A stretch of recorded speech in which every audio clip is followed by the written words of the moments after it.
کہ جی مولوی کے خلاف بات کرنے سے اسلام کی بدنامی ہوتی ہے, اسی دن اسلام کا عروج شروع ہو جائے گا. پہلے مولوی بلی چڑھانے پڑیں گے تمہوں. ہاں, اور یہ کام ہمارے ناتواں کندھوں پہ نہیں, اللہ کے وجہ سے مضبوط کندھوں پہ ہے. میں نبی سا ہے ہی کوئی نہیں, تیرے بابے تھے شاہ ہی کوئی نہیں. تو انہوں نے کہا کہ بچوں کے ساتھ جنسی زیادتی بھی ہے, بدکاری بھی ہے, نشے بھی کرتے ہیں, نمازیں بھی پڑھتے ہیں, اور سودی کام اور ہر طرح کا الٹا کام یہ کرتے ہیں. اینڈ پہ سسٹر کا ذرا آپ جملہ سنیں, انہوں نے کہا کہ آپ کی وزڈم کے مطابق یہ کنفلکٹ کیوں ہے کہ ایک طرف یہ لوگ نمازیں بھی پڑھ رہے ہیں, پورا کنڈکٹ ان کا اسلامک ہے, اس کے باوجود کرتوت ان کے غیر اسلامک ہے. مجھے بتائیں یہ کون سا 4 آرڈر ڈیفرنشیل ایکویشن تھی جو ایک MBBS ڈاکٹر کو سمجھ نہیں آئی؟ چلو انجینئر تو سمجھ سکتا ہے 4 آرڈر ڈیفرنشیل ایکویشن کو, اس کی میتھمیٹکس کی فیلڈ ہے. ڈاکٹر کہہ سکتا ہے جی مجھے سمجھ نہیں آئی. تو ایک سمپل بات تھی, اس نے یہی تو پوچھا تھا. وہ تو مان رہی ہے کہ کنڈکٹ اسلامک ہے, کرتوت غیر اسلامک ہے. تو آپ کی عقل کے مطابق اس کے پیچھے ریزن کیا ہے؟ اس نے اعتراض نہیں کیا ڈاکٹر ذاکر نائک کے اوپر یا کسی مولوی کے اوپر, اس نے جنرل بات کیا. اس نے پوری گفتگو میں کوئی مولوی کا کسی مدرسے کا ذکر نہیں کیا, اوورال کنڈکٹ کی بات کی. اس کا جواب یہ ہونا چاہیے تھا کہ آپ نے سسٹر جو کوسچن کیا ہے یہ دنیا کا مشکل ترین سوال ہے, لیکن میرے حالات و واقعات اجازت نہیں دیتے کہ میں اس سٹیج پہ علماء کرام اور ان کی کٹر پبلک کی موجودگی میں کوئی سچی بات کر سکوں. آپ انجینئر صاحب سے رابطہ کریں. ہاں, میرا نبی سا ہے ہی کوئی نہیں, تیرے بابے تھے شاہ ہی کوئی نہیں, تیرے مولوی تھے شاہ ہی کوئی نہیں, تیرے ٹومی تھے شاہ ہی کوئی نہیں. بجائے یہ کہنے کے کہ ان مذہبی لبادہ اوڑھنے والے لوگوں کے قول اور فعل میں تضاد ہے, ڈاکٹر صاحب کہہ رہے ہیں آپ کے سوال میں تضاد ہے. اندازہ کرو. اچھا یہ نہ سمجھیے گا کہ میں صرف کرٹیسزم کر رہا ہوں, اینڈ پہ میں جواب بھی دوں گا اس سوال کا. یہ مشکل ترین سوال ہے, اس کا جواب بھی انجینئر صاحب آپ کو دیں گے انشاءاللہ اینڈ پہ.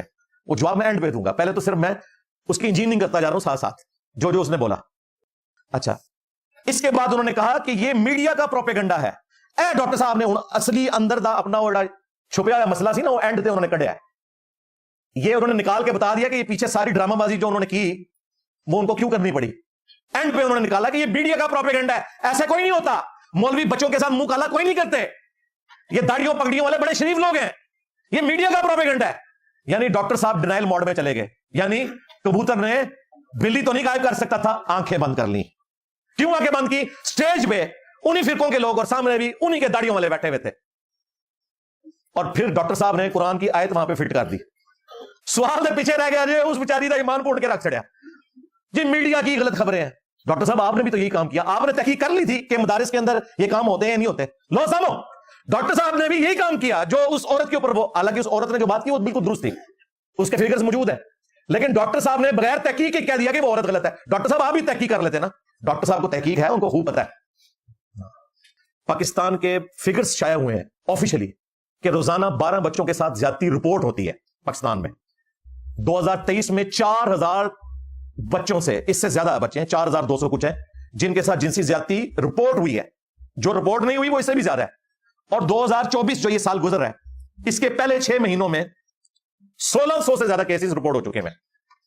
لہذا اس سسٹر نے جو سوال پوچھا تھا وہ میڈیا کا پروپیگنڈا نہیں ہے, یہ گورنمنٹ کے فگرز ہیں, FIR رجسٹر ہے. اللہ نہ کرے ڈاکٹر صاحب کہ آپ کی فیملی یا آپ کے جاننے والوں میں سے کسی کے ساتھ ایسا ہو. اور ڈاکٹر ذاکر نائک نے جو آخری جملہ بولا ہے وہ یہی بولا ہے, بالکل TLP والا جملہ بولا ہے انہوں نے آخر میں کہا کہ آپ 25,000 لوگوں کی موجودگی میں اسلام پر تہمت لگا رہی ہے. لاکھ دی لعنت ہے جی ایسے لوگ ہوتے ہیں جنہوں نے دفاع کرنے پیچھے تسی کبوتر رکھا بند کر رہے ہو. اسلام پر تہمت, یعنی جو مولوی بچوں سے منہ کالا کرتے ہیں ان کے خلاف بات کرنا اسلام پر تہمت ہے.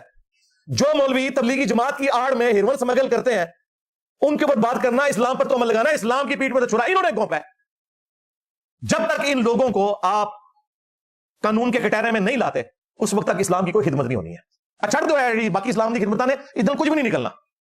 جب تک کتا نہ نکلے کنویں سے, آپ جتنے مرضی ڈول نکال لیں, کنویں کا پانی کبھی پاک نہیں ہوتا. جو ہم چیزیں ہائی لائٹ کر رہے ہیں, پہلے اس سسٹر کا سوال قیامت تک ادھار ہے ڈاکٹر ذاکر نائک کے اوپر, وہ جواب دینا ہے اس بات کا, ڈینائل موڈ میں نہیں جانا, جواب دینا ہے. میں بھی جواب دیتا ہوں, اب سنیں آپ میرا جواب. پہلے تو میں ڈاکٹر ذاکر نائک حفظہ اللہ کو ان کے بزرگوں کی خبر دوں گا. 800 سے 700 سال پہلے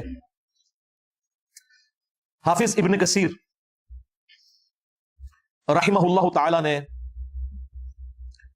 تاریخ ابن کثیر لکھی. 774 ہجری میں فوت ہوئے, آج چل رہا ہے 1446 ہجری. یہ وہ خود لکھ رہے ہیں, کسی سند کی ضرورت نہیں ہے. 800 سے 700 سال پہلے اپنے زمانے کے بارے میں اور حافظ ابن کثیر وہ ہیں جو ابن تیمیہ کے شاگرد ہیں، وہابیوں کے امام ہیں، یعنی دیوبند اور اہل حدیث ان کو اپنا بزرگ مانتے ہیں، بریلوی بھی ان کا احترام کرتے ہیں۔ انہوں نے تاریخ ابن کثیر میں لکھا کہ ہمارے زمانے میں بھی یہ حال ہے کہ کوئی بادشاہ، کوئی امیر شخص، کوئی تاجر، کوئی فقیہ یعنی مفتی سے بھی اوپر کا درجہ، علماء حق یعنی کہ کوئی قاضی ایسا نہیں ہے جو بچوں کے ساتھ جنسی زیادتی، بدفعلی کے کبھی گناہ میں ملوث نہ ہو، سوائے ان کے کہ جنہیں اللہ بچا لے۔ اور پھر انہوں نے لکھا کہ میں تلقین کرتا ہوں مسلمان عوام کو کہ بچپن میں بھی اپنے بچوں کی حفاظت کریں ان مولویوں کے شر سے، اور جب یہ بچے بالغ ہو جائیں تب بھی بچا کے رکھیں ان کو۔ حقیقت بات ہے، وہ اتنی بڑی داڑھی تھی یار اس کی بچے کی، جس کو مفتی عبدالعزیز نے زبردستی کی ہے، اس کو درس نظامی میں پاس ہونے کی لالچ لگائی ہوئی تھی۔ تو اندازہ کریں حافظ ابن کثیر اس وقت یہ بات کر رہے تھے 700 سال پہلے، یہ سارا کام اسی طریقے سے جاری تھا، اس لیے ان کو یہ بات کہنی پڑی۔ پھر میاں والا جو واقعہ ہے، حکایات اولیاء، اللہ کے اولیاء کی حکایتیں، آپس میں فوش مذاق بھی کر لیا کرتے تھے یار کیڑے اولیاء نے فوش مذاق بھی کر لیتے رہے، یہ ان لوگوں کا کردار ہے۔ اسی لیے صحیح مسلم میں حدیث ہے، اللہ تعالیٰ تمہاری شکلوں اور مال کو نہیں دیکھتا، دلوں اور اعمال کو دیکھتا ہے۔